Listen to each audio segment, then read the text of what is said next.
Fala, meus queridos, tudo bem com vocês? Eu espero que sim. Vamos para mais uma videoaula de correção de exercício. Isso mesmo. Vejam bem, nós já estamos finalizando todo esse processo e vocês já receberam um tarefão aí, galerinha do... nem falei, né? Tem que falar, tem que ter aquele bordão inicial, né? Eu tô falando, me referindo aos meus alunos do ensino médio. Clica aqui, pula, pisca aqui, pessoal do ensino médio, pisca. Pro ensino médio, viu, galerinha? Meu primeiro ano do ensino médio, estou morrendo de saudade. Um forte abraço para todos vocês, estou morrendo de saudade de vocês. Tudo bem, galerinha?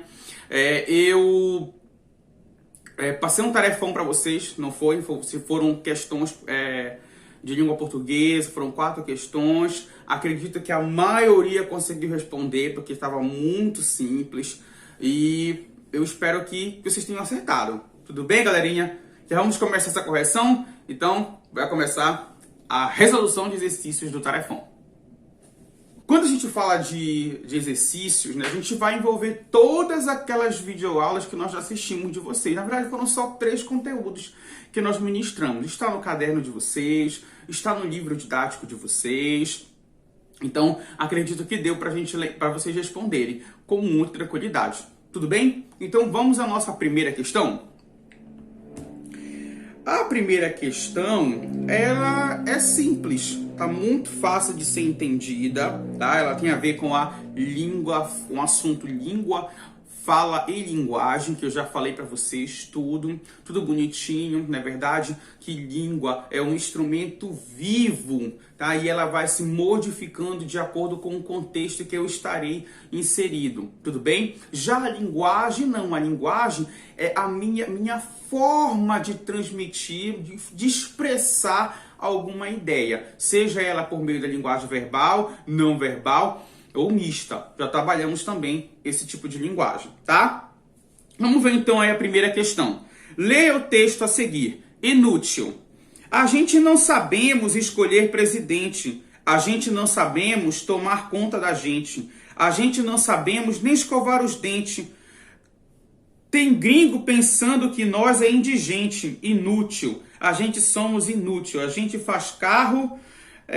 e não sabe guiar. A gente faz trilho e não tem trem para botar. A gente faz filho e não consegue criar. A gente pede grana e não consegue pagar. A gente faz música e não consegue gravar. A gente escreve livro e não consegue publicar. A gente escreve peça e não consegue encenar. A gente joga bola e não consegue ganhar. A estrutura gramatical da oração que compõe um refrão, a gente somos inútil, apresenta uma intenção bem definida pelo autor. O padrão de linguagem empregado representa um exemplo de linguagem ajustado às situações formais da normatividade. O texto está escrito de forma correta? Está escrito de forma normativa? Está se ajustando às situações formais? Claro que não, galerinha. Claro que não, tá? Letra B. É considerado um erro dos falantes do português? Embora seja visto como um fenômeno social, não é considerado um erro. Na verdade, nada é um erro na língua portuguesa. A gente diz o que é certo e errado, infelizmente, porque nós temos que ter uma base, temos que ter um norte. Tudo na vida a gente tem que ter um norte. Então, qual é o nosso norte? A gramática culta, né? A norma culta, a norma padrão que a gente aprende na escola. Então, quando a gente foge dessa norma, a gente diz, tá? Diz que está errado. Mas não está errado, porque se tem comunicação entre o meu emissor e o meu receptor, está certo. Se o meu emissor e meu receptor entendeu a minha mensagem, independente de que forma foi trabalhada, tudo certo, papai. Ok? Então não é um erro, não. Vamos para a letra C. Letra C. Concebe uma realidade linguística ridicularizada pelas classes menos privilegiadas socialmente? Não, galerinha. Não não foi ridicularizada. Aliás, nem é ridicularizada, né? Cada falante tem o seu grupo social. E cada grupo social tem uma maneira de falar. tem uma maneira de se expressar. Letra D. Apresenta uma variante linguística usada por uma classe descompromissada com o português padrão? Claro que não, galerinha. Ninguém é descompromissado com a nossa língua materna. Como eu disse, cada região, cada lugar, cada pessoa tem um modo de falar. Isso é devido ao seu contexto histórico, à sua vida social, o meio em que você está inserido e o momento em que você está inserido, tá?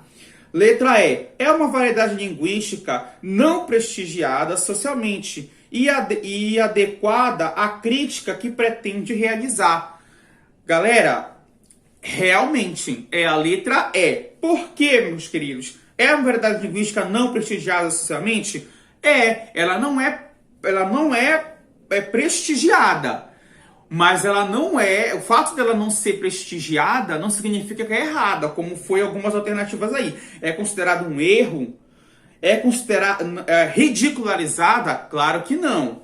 Ela realmente não é prestigiada socialmente. Tanto que eu expliquei para vocês a linguagem verbal e variações linguísticas, linguagem verbal e não verbal, que existe a variação social, que é referente aos meus grupos sociais. Tá?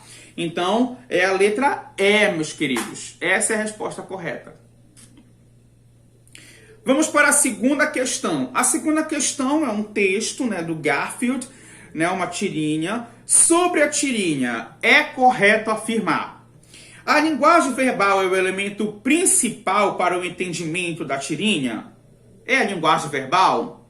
Não, né, galerinha? O uso da linguagem verbal não faz diferença para a compreensão da tirinha? Vamos deixar essa daí, calma. O uso simultâneo da linguagem verbal e não verbal colabora para o entendimento da tirinha? Essa está mais completa, né? Vamos ver as outras. A sequência cronológica dos fatos relatados nas imagens não influencia na compreensão da tirinha? Claro que sim, galerinha. Toda história tem que ter um início, meio e fim, tá? O fato da ordem estar cronológica, independente dos elementos que estão aparecendo ao decorrer dela, eles são importantes sim, tá? Não é a letra D. Letra E. As imagens não interferem na interpretação do leitor quanto ao andamento da história? Claro que interfere, galerinha, porque um personagem pode estar mostrando uma expressão facial e essa expressão facial pode ser interpretada da forma que for, da forma que o meu leitor puder interpretar. Então é importante sim, galerinha, tá? Mas a resposta mais completa é a letra C, meus queridos. Essa é a resposta completa, porque nós temos aí linguagem verbal e não verbal, tá? Lá no 1, 2, 3, no quinto balãozinho tem uma linguagem não verbal. Então, juntando as duas, dá aí a letra C. Tudo bem? Vamos para a terceira questão, que tem a ver com a função da linguagem, galerinha. Função da linguagem foi um dos assuntos muito importantes da nossa primeira avaliação. É um assunto que eu gostei muito de trabalhar com vocês. Batemos demais nessa tecla. Expliquei em slide, expliquei em conteúdo do livro. Coloquei no caderno. Agora foi uma videoaula. Vocês têm 4 canais, 4 meios de estudar esse conteúdo. Tudo bem, galerinha? Vamos para a terceira questão. Observe a imagem. Essa imagem eu mostrei diversas vezes para vocês. Eu coloquei para vocês também em termos da videoaula, em aula também presencial. Tá muito fácil, galerinha. Qual é a alternativa? Metalinguística. Porque é um desenho pintando o próprio desenho. É uma mão pintando a própria mão. Tudo bem? Metalinguística. Por que metalinguística, professor? Porque a metalinguística ela vai centralizar no código e o código falando do próprio código, né? Já coloquei diversos exemplos para vocês aqui, né? De um poema falando sobre a gramática, ou seja, o texto falando do próprio texto. Falei do dicionário, que são palavras explicando outras palavras. Coloquei também um exercício em que o pintor está pintando uma arte, então é o pintor falando de uma arte, então o pintor pintando outra arte, então é a metalinguística. Tudo bem, galerinha? Letra E. Quarta e última questão. A questão é começar. Coçar e comer é só começar. Conversar e escrever também. Na fala antes de iniciar, Mesmo numa livre conversação, é necessário quebrar o gelo. Em nossa civilização apressada, o bom dia, o boa tarde, como vai? Fala-se o tempo ou de futebol. No escrever também poderia ser assim, e deveria haver para a escrita algo como conversa vadia, como se divaga até encontrar assunto para um discurso encadeado. Mas a diferença da conversa falada nos ensinaram a escrever e na lamentável forma mecânica que supõe um texto prévio, mensagem já elaborada. Escrevia-se o que antes se pensara. Agora entendo o contrário. Escrever para pensar, uma outra forma de conversar. Assim fomos alfabetizados em obediência a certos rituais. Fomos induzidos a, desde o início, escrever bonito e certo. Era preciso ter um começo, um desenvolvimento e um fim predeterminados. Isso entregava porque bitolava o começo e todo o resto. Tentaremos agora, quem? Eu? Você? Leitor? Conversando, entender como necessitamos nos reeducar para fazer do escrever um ato inaugural. Não apenas transcrição do que tínhamos em mente, do que já foi pensado ou dito, mas inauguração do próprio pensar. Pare aí, me diz você. O escrevente escreve antes, o leitor lê depois. Não, lhe respondo. Não consigo escrever sem pensar, sem você por perto. Espiando o que escrevo, não me deixe falando sozinho. Pois é, escrever é isso aí, iniciar uma conversa com interlocutores invisíveis, imprevisíveis, virtuais apenas, sequer imaginados de carne e osso, mas sempre ativamente presentes. Depois é espichar conversas e novos interlocutores surgem, entram na roda, puxam assuntos, terminam-se sabe Deus onde. Observe a seguinte afirmação feita pelo autor. Em nossa civilização apressada, o bom dia, o boa tarde já não funcionam para engatar conversa. Qualquer assunto servindo, fala-se do tempo ou de futebol. Ela faz referência à função da linguagem cuja meta é quebrar o gelo. Indique a alternativa que explicita essa função. Meus queridos, vamos às alternativas? Função emotiva. A função emotiva ela não vai centralizar no meu canal da comunicação. Ela vai centralizar no meu emissor. Tá? Então ela não vai ter aquela quebra de gelo. Muito pelo contrário, eu vou tentar quebrar o gelo. Né? Ele vai ser meu emissor. Tá?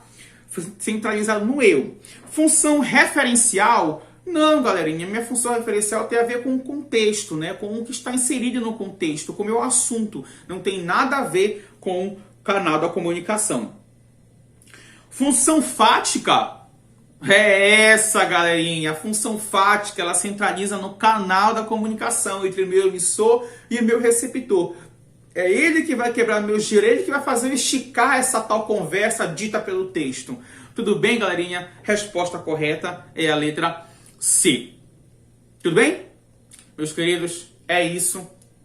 Muito obrigado. Um forte abraço para vocês e até a nossa próxima videoaula.